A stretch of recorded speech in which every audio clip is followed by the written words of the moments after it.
로마서 마지막 부분인데요. 16장에 보면 길고 긴 어떤 누구에게 인사해라, 누구에게 문안하라 이런 인사들로 마무리가 됩니다. 저는 이 부분 볼 때마다 좀 영화의 엔딩 크레딧 같은 그런 느낌을 많이 받습니다. 뭐 영화를 위해 수고한 많은 사람들, 스태프들 그리고 출연진들 뭐 이렇게 쭉 올라가는 그런 장면이 저는 사실 연상이 되는데 특히나 로마서는 다른 편지들에 비해서 이런 개인적인 인사들을 많이 담고 있는 그런 편지입니다. 우리가 이런 얘기 많이 하죠. 사람이 아닌 하나님을 기억해야 된다. 하나님만이 영광 받아야 된다. 이런 얘기 많이 하는데 맞는 말이죠. 근데 이 말은 하나님이 일하시는 것이 사람이 하는 게 아니라 하나님이 일하시는 거다. 하나님의 영광만을 우리가 기억해야 된다. 이런 의미지 사람을 잊어버려도 된다라는 의미는 아닙니다. 다른 의미에서 우리는 사람을 결코 잊어서는 안 되는 것이죠. 이 본문을 두고 어떤 목사님께서는 바울의 사역을 이렇게 평가하셨습니다. 바울의 사역은 일과 결과만 남는 사역이 아니라 사람이 남는 그런 사역이었다. 이렇게 말씀하셨던 것이 저에게 되게 인상적으로 남아 있습니다. 교회의 중요한 일들을 하다 보면 일은 잘 마무리되었는데 사람이 떠나거나 사람이 상처받는 경우를 우리는 종종 경험합니다. 몇 달을 걸쳐서 중요한 집회를 한다든지 아웃리치를 간다든지 이런 걸 하죠. 너무나 잘 준비하고 일 자체는 너무나 잘 됐는데 사람이 상처받아서 떠나게 되는 거를 공동체에서 이렇게 떨어져 나가는 거를 우리는 경험을 합니다. 군대에서 제가 군종으로 활동을 했었는데요. 종종 이제 외부에서 위문 집회를 오는 경우가 있습니다. 그때 엄청나게 큰 교회에서 위문 집회를 왔었는데, 이제 군 부대 사람들에게 각 중대별로 장기자랑을 준비해서 이렇게 같이 참여해 줬으면 좋겠다. 이런 요청을 해서 각 중대별로 이렇게 장기자랑을 준비를 시켰어요. 그 중에서는 교회를 안 나오는 청년들도 분명히 있었습니다. 저는 좋은 기회라고 생각했어요. 교회를 다니지 않지만 이렇게 같이 준비해서 이렇게 참여하면서 교회 마음이 열릴 수도 있겠다.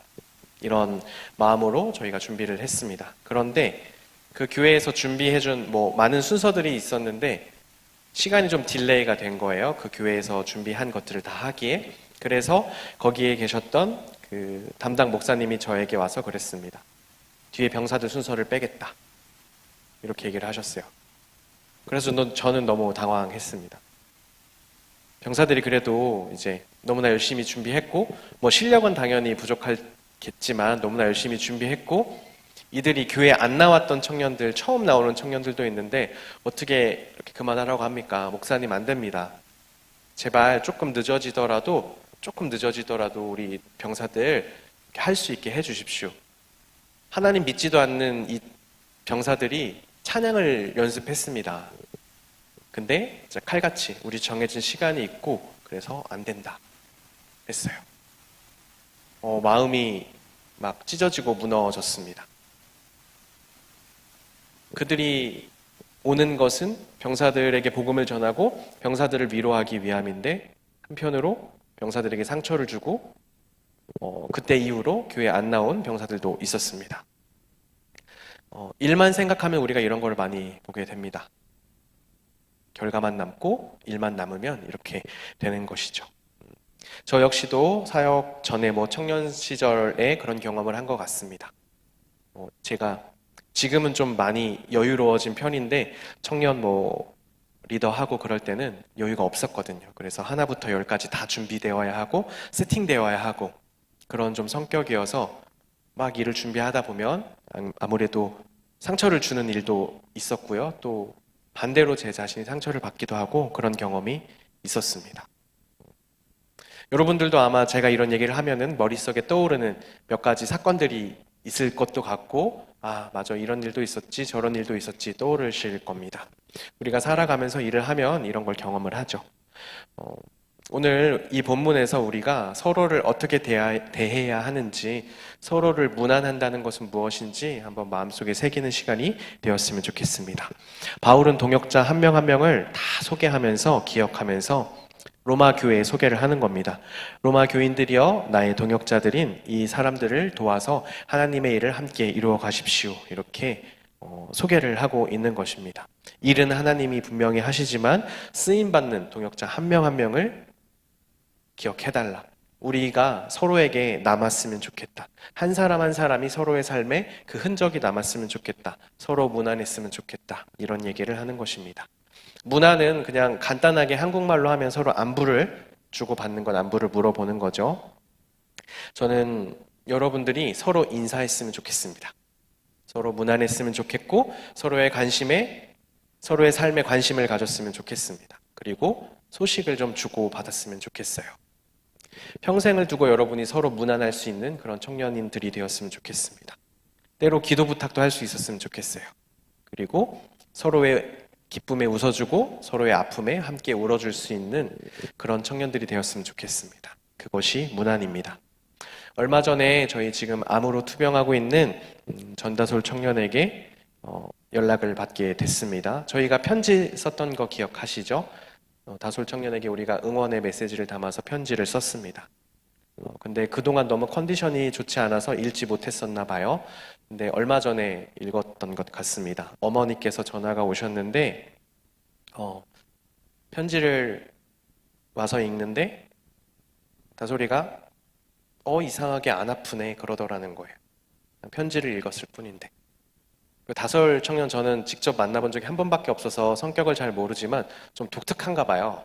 갑자기 이럴 때 일해야 돼 그러더니 갑자기 컴퓨터에 앉아서 일본어 번역 일을 한다고 하는데 이전에는 아무것도 못하던 다솔이가 갑자기 컴퓨터에 앉아서 3시간 동안 막 번역 일을 막 하더래요. 그리고 어머니가 다솔 청년에게는 네가 지금 일할 때냐 이렇게 핀잔도 줬지만 한편으로는 청년들의 편지를 받고 갑자기 안 아픈 것 같은데 이러면서 갑자기 막 일도 할 수 있는 다솔이를 보면서 어머니가 너무나 청년들에게 감사하다고 이렇게 또 반대로 문안해 왔습니다. 여러분, 문안은 사랑의 관심과 사랑의 인사는 힘이 있습니다. 여러분이 편지 쓴 그 문안 인사 여러분도 당연히 간절한 마음을 담아서 썼겠지만 어떻게 보면은 그냥 편지 5줄, 6줄 되는 거지만 그것이 힘이 있어서 다솔이에게 힘을 주는 것이죠. 그 힘이 사람을 세우고 사람을 살리기도 합니다. 제가 신대원 다닐 때 너무나 아팠던 적이 있습니다. 기숙사에서 이제 혼자 있는데 아파서 이제 병원에 갈 힘도 없고 약을 사러 갈 힘도 없어서 좀 지금 생각하면 좀 부끄러운데 신대원 동기 단체 카톡방에 제가 지금 너무 아픈데 소망관 201호로 누구 해열제 좀 사다 주실 분 안 계신가요? 너무 아파가지고 이렇게 올렸어요. 왔을까요? 네, 왔습니다. 신대원 참 아름다운 곳이에요. 딱 똑똑똑 하고 혹시 이충호 전도사님 여기 맞나요? 하고 동기가 와서 막 죽이랑 약을 이렇게 전해주고 갔습니다. 그래서 약도 먹고 제가 그 다음에 실수를 한 거죠. 이제 더 안 와도 된다고 올렸어야 되는데 똑똑똑 이충호 전도사님 여기 계신가요? 또 죽이랑 약이 왔습니다. 그리고 한 2번 정도 더 죽이랑 약이 왔어요. 제 책상이 거의 무슨 약국처럼 이렇게 되어 있었습니다. 근데 참 신기한 거는요, 이런 문안을 받고 열이 떨어지더라는 거예요. 막 따뜻하게 입어도 보고, 막 화장실 가서 막 샤워도 해보고, 별걸 다 했는데도 안 됐는데, 사람들이 와서 찾아와주고, 인사하고, 괜찮냐고 문안해 주니까, 제 몸이 정말 낫더라는 겁니다. 제가 이때 느꼈어요. 관심, 사랑, 인사는 진짜 힘이 있다. 그냥 우리가 안녕하세요 이런 인사 가운데 우리가 좀 알지 못하는 정말 마음을 담아서 하는 인사와 그 관심과 사랑은 정말 힘이 있다. 그것이 사람을 세우고 사람을 살린다. 이런 경험을 했었습니다. 여러분 서로 문안하십시오. 그런 공동체가 되었으면 좋겠습니다. 사회적 거리두기로 인해서 뭐 작년에는 특별히 또 패밀리가 없었죠. 1년 동안 코로나 때문에. 그래서 우리 안에 알게 모르게 참 거리들이 생겼을 수 있는데요. 여러분, 서로 무난하면서 그 거리들을 좁혀갔으면 좋겠습니다. 서로 무난하십시오. 그리고 함께 세워져 가십시오. 함께 커가십시오. 우리가 많이 자라야 합니다. 제가 여러분 보면 너무나 기쁘고 즐거우면서도 가장 부러운 건 이제 제가 20대 한 중후반부터 이제 사역의 길에 들어왔기 때문에 이렇게 함께 할 수가 없는 거예요. 정말 뭐 저도 청년 생활을 했기 때문에 내가 사역을 안 했으면 그들과 함께 그곳에서 이렇게 커가면서 계속 삶 속에서 교제하면서 이럴 수 있었을 텐데 지금 그러지 못하는 것이 좀 어떻게 보면은 아쉽고 슬프기도 합니다. 하지만 여러분은 서로 계속 무난할 수 있고 계속 믿음의 교제를 할 수 있고 이런 공동체를 이루어갈 수 있습니다.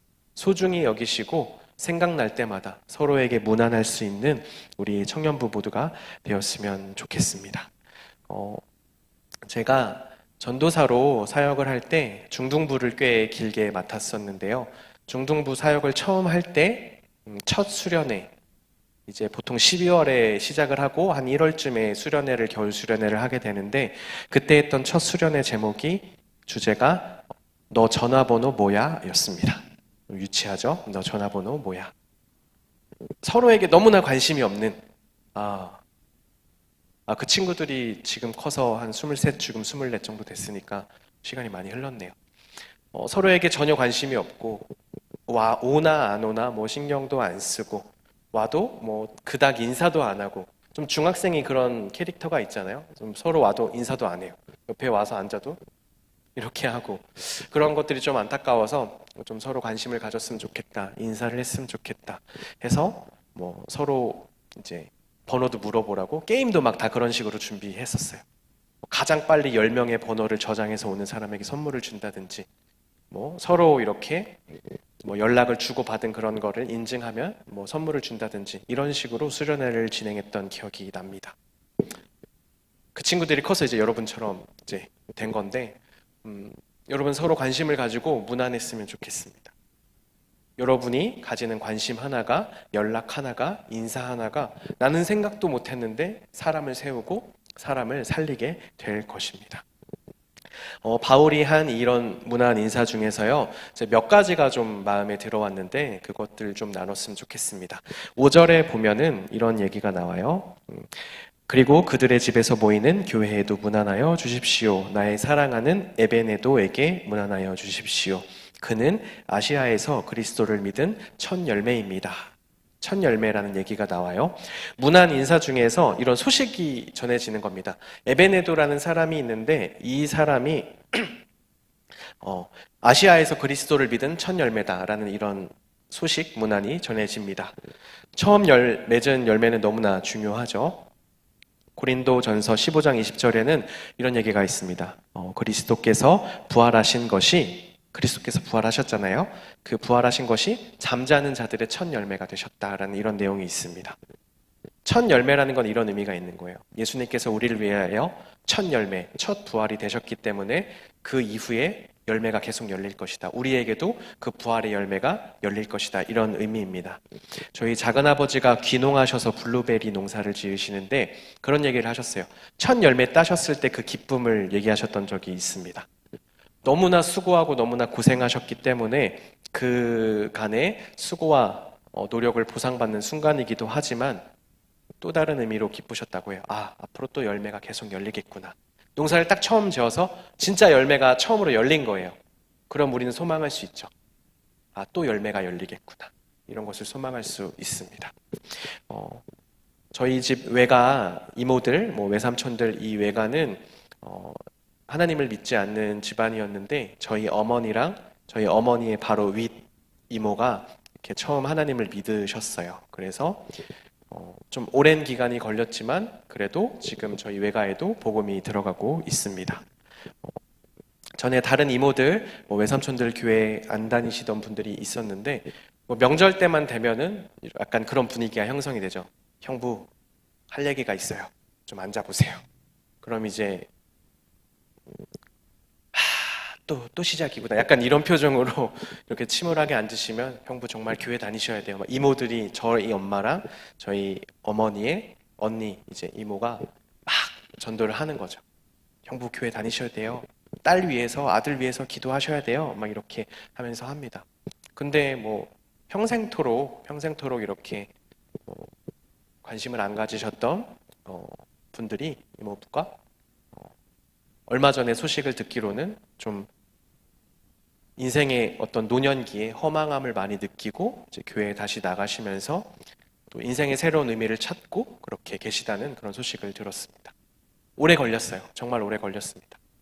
첫 열매가 맺히고 저희 어머니와 이제 이모 열매가 맺히고 그 다음 열매가 맺히기까지 좀 시간이 걸렸지만 분명히 열매가 맺혔고 계속해서 열매가 맺혀 나갈 것을 기대할 수 있는 겁니다. 문안 인사 중에 이 인사가 가장 중요합니다. 어디에 이런 하나님의 은혜가 있었어. 누구누구한테 이런 하나님의 은혜가 있었어. 여러분 서로 문안할 때 여러분의 어떤 일상을 나누는 것, 소소한 일상을 나누는 것, 뭐 그런 소식을 전하는 것도 중요하지만 여러분의 문안 가운데 이런 하나님의 역사도 하나님의 은혜도 이렇게 주고받을 수 있게 되기를 소망합니다. 우리 앞에 앉아있는 이제 아라 자매가 조금 있으면 브라질 선교를 떠나게 되죠. 그럼 이제 서로 그런 문안을 주고받을 겁니다.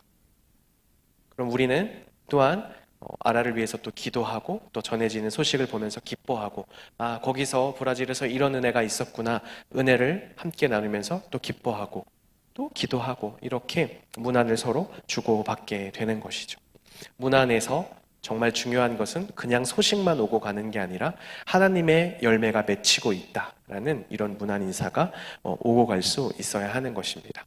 그리고 이 자리에서 믿지 않는 가정에서 신앙생활 하는 분들이 분명히 있겠죠. 처음 믿은 사람이 있을 것입니다.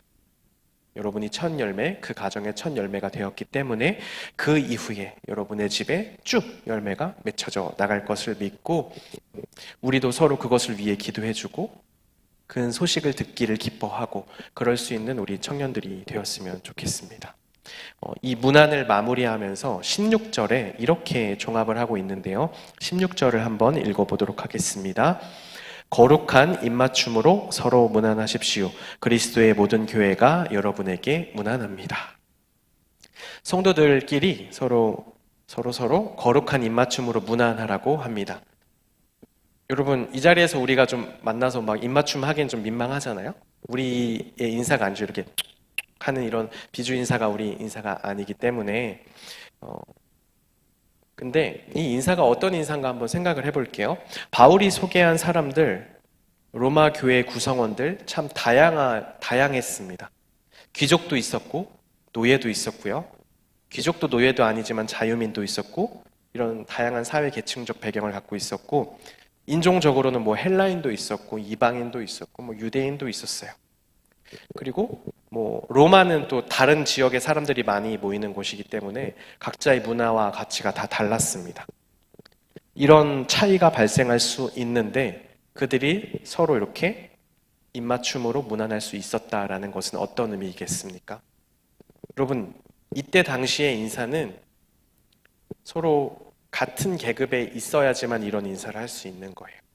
여러분 귀족과 노비 신분에 있는 사람이 서로 입맞춤으로 인사할 수 있는 사회였습니까? 그 사회가? 아니죠. 그때 당시의 사회는 동등한 사람들끼리 인사하고 또 어떤 사람은 고개를 숙여서 인사했어야 됐을 것이고 어떤 사람은 인사를 해도 인사를 안 받아도 됐을 겁니다. 그리고 인사 자체가 아예 땅에 부복해서 머리를 딱 숙이고 얼굴조차도 들지 못하는 그런 인사를 해야만 하는 그런 사회적 관계들도 분명히 있었을 거예요. 이 로마 교회 안에 이런 다양한 사람들이 다 모여 있었습니다. 그런데 이들이 서로 어떻게 해야 한다고요? 누구만 인사하고 누구는 안 받아도 되고 누구는 땅에 엎드려서 인사하고 누구는 쳐다도 안 봐도 되고 그런 게 아니라 당신들의 사회 계층적 위치와 상관없이 얼마나 가졌고 못 가졌고와 상관없이 남녀노소 상관없이 당신들이 귀족이건 자유인이건 노비건 상관없이 서로 거룩한 입맞춤으로 서로 문안하라는 겁니다. 당신들은 하나님 안에서 다 똑같다. 하나님 아래서 위아래가 없다. 다 한 가족이다. 여러분, 이때 당시를 생각해 보면 이건 정말 엄청나게 충격적인 메시지인 겁니다. 서로 입맞춤으로 무난하라는 것은. 당신들이 뛰어넘어야 할 장벽들이 있습니다. 서로 무난하기에, 나는 저 사람과 이렇게 달라. 나는 저 사람과 이렇게 좀 차이가 있어. 이런 것들을 당신들이 다 뛰어넘어서 무난해야 한다고 하는 것입니다. 여러분, 서로 한번 봐보세요. 보통 한국 사회 한 교회 안에 참 그것도 지역화가 이루어져서 비슷한 사람들끼리 많이 모입니다. 이 안에는 그래도 비슷한 사람들끼리 모여 있어요. 근데 또 서로 보면 많이 다릅니다. 성격도 얼마나 다르고 가치관도 얼마나 다르고. 여러분, 제가 신방할 때마다 한 5명 중에 한 3명 정도는 저한테 물어보는 게 MBTI 뭐냐고 저한테 물어봐요. 자꾸 구분 지으려고 하는 건지 MBTI를 계속 물어봅니다. 뭐 계속 이렇게 얼마나 다른지, 어떻게 이렇게 다른지, 이런 성격들의 차이가 다 있죠. 이런 차이에도 불구하고 여러분들 서로 무난할 수 있어야 되는 겁니다. 그런 차이를 뛰어넘고 나와 생각이 다르고 이런 거 분명히 있죠. 살아온 환경도 다르고 무난할 수 있어야 하는 것입니다. 거룩한 입맞춤으로 무난한다는 것은 이런 모든 차이, 모든 어떤 사회, 문화적, 경제적 이런 모든 차이에도 불구하고 우리는 하나님 안에서 같습니다. 하나님 안에서 하나입니다. 라는 인사가 바로 거룩한 입맞춤으로 무난하는 것입니다. 또 다른 얘기를 한번 해볼게요. 입맞춤은 인사를 넘어섭니다. 여러분, 입에서 말이 나오죠? 그리고 말이 입에서 나오고 말을 서로 주고받습니다. 성경적인 신학적인 의미에서 이것도 또한 입맞춤이라고 할 수 있는데, 성도들의 거룩한 입맞춤을 통해서 말과 말을 주고받으면서 무엇이 전해져야 할까요? 하나님의 말씀이, 하나님의 은혜가 서로 전달되어야 합니다. 여러분, 은혜를 지키는 가장 좋은 방법이 뭘까요? 여러분, 수련회 이렇게 아웃리치 갔다 오고 해외 선교도 우리 캄보디아도 이제 내년에 갈 수 있으면 너무 좋을 텐데, 이렇게 갔다 와서 여러분 은혜가 몇 달 가던가요? 한 달? 한 달이면 선방한 거죠. 한 2주 안에 시험이 오고 상처받고 이런 일들이 생겨나는데, 여러분, 은혜를 지키는 가장 좋은 방법은 은혜를 나누는 겁니다. 그렇지 않나요? 돌아와서 그때 나 이런 은혜가 있었어. 하나님께서 이렇게 나에게 은혜를 주셨어. 하나님께서 이때 이런 것들을 우리에게 보여주셨어. 서로 은혜를 나누는 겁니다. 서로 입에서 입으로 주고받는 이 말들이 은혜일 때, 하나님의 말씀일 때, 하나님의 역사일 때, 이렇게 입에서 오고 가는 문안들이 이런 내용들일 때 은혜를 지킬 수 있습니다. 여러분, 은혜를 받았는데 왜 은혜를 자꾸 잊어버립니까? 나누지 않기 때문입니다. 내 안에 갖고 있으면, 여러분 묵상해요. 설교 여러분 많이 쓰시죠? 보십니까? 약간 궁금했는데 항상. 전에 교회 청년은 그런 청년이 있었어요. 설교를 쓰고 아침에 하루를 시작하기 전에 그 주일에 있던 설교를 한번 읽고 시작한대요. 어찌나 부담이 되던지. 너무 부담이 됐는데, 여러분, 은혜를 받죠. 은혜를 가지고 나만 있으면 사실 결국에는 사라지게 되는데, 나누면 지킬 수 있고요. 나누면 은혜가 더 커집니다. 우리 입에서 입으로 주고받는 이 말들이, 이 문안들이 하나님의 역사였고 하나님의 은혜였으면 좋겠습니다. 그렇게 할 때 우리 안에 은혜가 더 커지게 되는 것입니다. 여러분, 모여서 무슨 말 하세요, 보통? 모여서 보통 무슨 얘기 합니까? 요즘 청년들은 주식 얘기도 많이 할 것 같고, 코인 얘기도 할 수도 있고, 그리고 연애, 결혼, 이런 얘기 하겠죠? 그리고 또 하다가 보면 결국엔 누구 뒷얘기 하지 않나요? 좀 그렇게 끝나는 경우가, 아니면 그런 뒷얘기들이 있는 경우가 종종 있죠. 우리들이 모였을 때 하는 얘기들이 누구의 뒷얘기라기보다는 은혜들이 주고 오고 갔으면 좋겠습니다. 여러분, 좀 그런 거 민망하죠?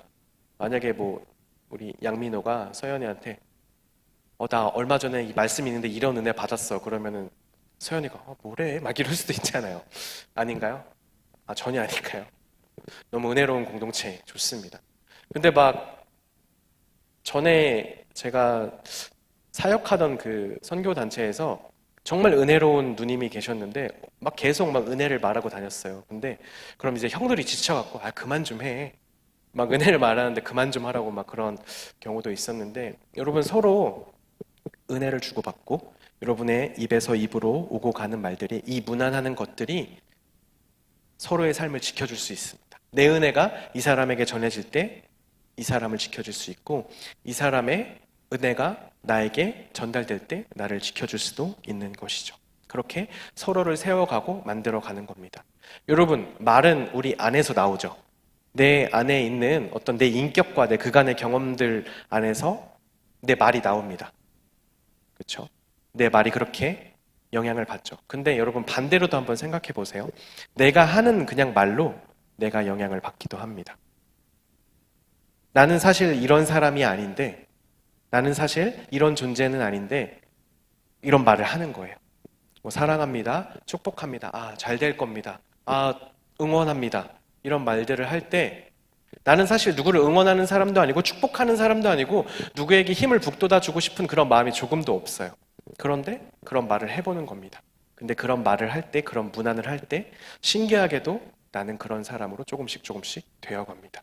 여러분, 마음에 그런 마음이 없어도 그런 말을 할 때 그 말이 또한 여러분을 만들어 갑니다. 그리고 그 말이 또 다른 사람을 만들어 갑니다. 이것이 바로 문안의 힘입니다. 여러분, 서로 주중에 연락 좀 하세요? 연락 좀 합니까? 안 할 수도 있고 할 수도 있고, 패밀리 단체 카톡방에 파더들의 끊임없는 공지만 올라올 수도 있고 여러 모양이 있을 수 있는데, 여러분 한번 개인적으로 많이 문안해 보시기 바랍니다. 서로 관심을 가지고 사랑을 가지고 연락을 할 때 내가 어떻게 바뀌는지, 저 사람은 또한 어떻게 바뀌는지, 서로 은혜 받은 것들을 주고받을 때 우리의 공동체가 어떻게 바뀌어 가는지, 우리의 무난함이 우리 교회를, 우리 청년부를 어떻게 바꾸어 가는지 우리 모두가 경험하고 체험했으면 좋겠습니다. 여러분, 모든 차이와 모든 그런 다름을 넘어서서 거룩한 입맞춤으로 서로 무난하십시오. 관심을 가지고 사랑을 가지고 표현하시고 인사하시고, 여러분이 연락할 때, 그리고 그를 위해서 궁극적으로는 기도해 줄 수 있는, 그리고 기도를 부탁할 수 있는 사이가 될 때 우리 공동체는 지금보다 더 돈독해질 수 있고 더 아름다워질 수 있고 더 하나님을 닮은 그런 공동체가 될 수 있습니다. 서로 무난하십시오. 이 시간 찬양하실 때 매일 스치는 사람들이라는 찬양을 했으면 좋겠는데요.